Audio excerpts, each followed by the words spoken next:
बिस्मिल्लाहिर्रहमानिर्रहीम। Class 10th mathematics, federal board national book foundation की किताब, exercise 1.1, unit number 1 complex number के बारे में है। और कम्प्लेक्स नंबर इस फॉर्म में लिखा जाता है a प्लस बी आयोटा, जिसमें आई को हम आयोटा पढ़ेंगे और आयोटा की वैल्यू होती है स्क्वायर रूट -1। अगर दोनों तरफ स्क्वायर लें तो ये आयोटा स्क्वायर की वैल्यू कितनी बनती है? -1।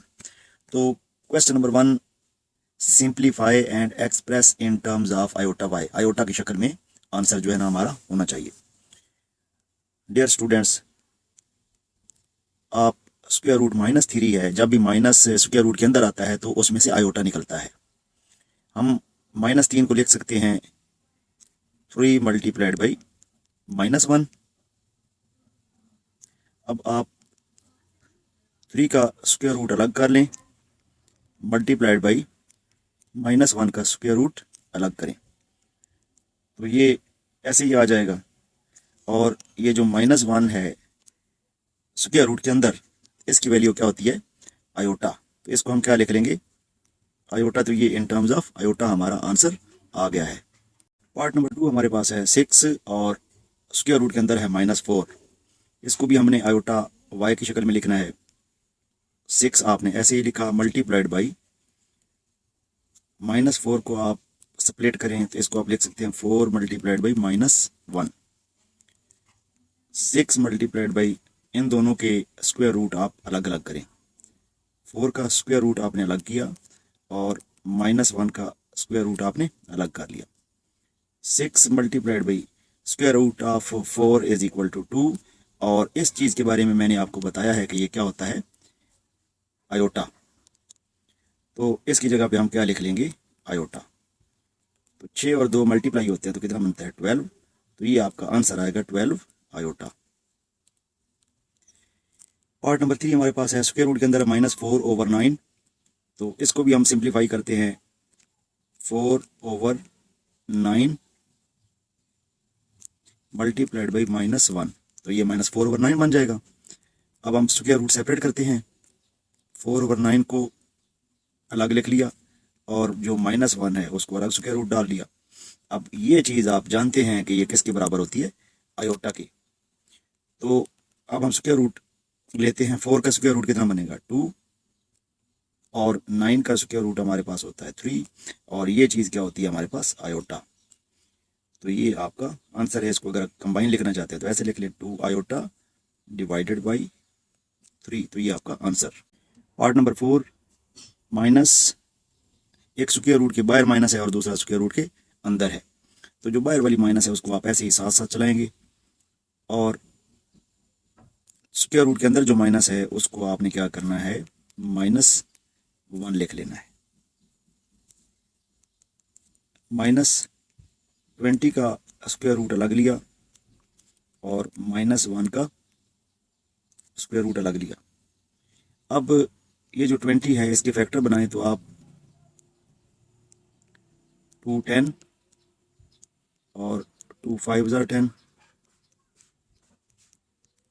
इसके फैक्टर जो बनेंगे वो बनेंगे 2 मल्टीप्लाइड बाई 2 4 होता है। ये 2 का स्क्वायर है, इसको आप 4 लिख लें। और 5 मल्टीप्लाइड बाई -1। अब 4 स्क्वायर रूट अलग करें, इसी तरह स्क्वायर रूट 5 भी अलग करें।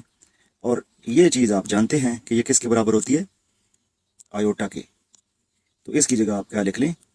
आयोटा। माइनस लेकिन साथ साथ वैसे ही आ रही है। 4 का अगर स्क्वायर रूट लेते हैं तो वो कितना होता है? 2। इसका कोई हल नहीं है, इसको आप ऐसे ही लिख लें और आयोटा आपके पास आ चुका है। तो ये आपका वाई आयोटा की शक्ल में आंसर आ गया है। पार्ट नंबर 5, 4 -60 लिखा मल्टीप्लाइड बाई -1।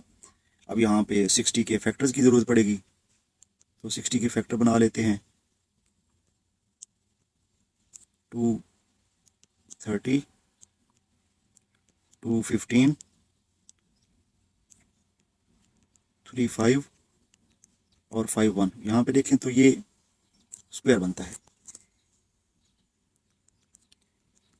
4 माइनस 60 आपने स्क्वायर रूट अलग किया, मल्टीप्लाइड बाई -1 का स्क्वायर रूट आपने अलग कर लिया। अब आपने 60 के फैक्टर बनाए हुए हैं। 2 का स्क्वायर कितना होता है 4, मल्टीप्लाइड बाई ये जो स्क्वायर नहीं बनते इनको अलग मल्टीप्लाई कर दें। 5 मल्टीप्लाइड बाई 3 कितना होता है 15। 4 मल्टीप्लाइड बाई 15 16 ही आ गया, 60 आ गया। लेकिन इसका फ़ायदा ये है कि जब 4 जो है ना वो स्क्वायर रूट से बाहर जाएगा तो वो 2 बन जाएगा।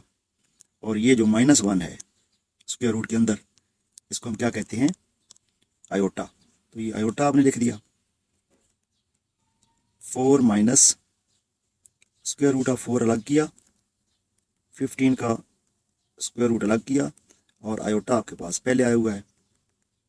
4 माइनस स्क्वायर रूट ऑफ 4 2, 15 इसका कोई हल नहीं है, लिहाजा इसको 15 ही लिख दें और साथ आयोटा आपका ऐसे ही आ जाएगा। तो ये आपका answer. Last part, square root के अंदर -8 है और मल्टीप्लाइड बाई स्क्वायर रूट के अंदर -2 है। 2 आयोटा पैदा होंगे। आप -8 को ऐसे लिखेंगे, 8 कर लेंगे और मल्टीप्लाइड बाई -1। इसी तरीके से दूसरे स्क्वायर रूट के अंदर 2 कर लेंगे और -1 कर लेंगे। 8 को सेपरेट कर लिया, -1 को सेपरेट। अगर ये देखें तो ये सिंगल टर्म है, यानी कि एक ही टर्म है और सारे आपस में मल्टीप्लाई होकर सिंगल टर्म बनती है। ये आप जानते हैं कि -1 स्क्वायर रूट के अंदर हो तो वो क्या होता है आयोटा होता है। लिहाजा इसको आप लिख लेते हैं आयोटा, और ये बन गया 2 स्क्वायर रूट और ये भी आयोटा। तो ये 8 और 2 दोनों सादा नंबर हैं, इनको एक ही स्क्वायर रूट के अंदर लिख सकते हैं। तो 8 मल्टीप्लाइड बाई 2 का अलग स्क्वायर रूट कर लें, और आयोटा कितना बनता है आयोटा का स्क्वायर। 8 को 2 से करते हैं तो ये बनता है 16 स्क्वायर रूट। और ये अब नई टर्म आई है आयोटा स्क्वायर। आयोटा किसके बराबर होता है -1 स्क्वायर रूट। दोनों तरफ स्क्वायर लेते हैं, आयोटा का स्क्वायर, और इधर से अगर स्क्वायर लेंगे तो क्या होगा स्क्वायर से स्क्वायर रूट कट जाएगा। लिहाजा आयोटा स्क्वायर किसके बराबर होता है -1 के। इधर आपने -1 डाल दिया। अब आप जानते हैं कि 16 का स्क्वायर रूट कितना होता है 4, और ये आपके पास -1 है। इन दोनों को मल्टीप्लाई करें तो आपके पास आंसर कितना आएगा -4, और यही आपका आंसर है।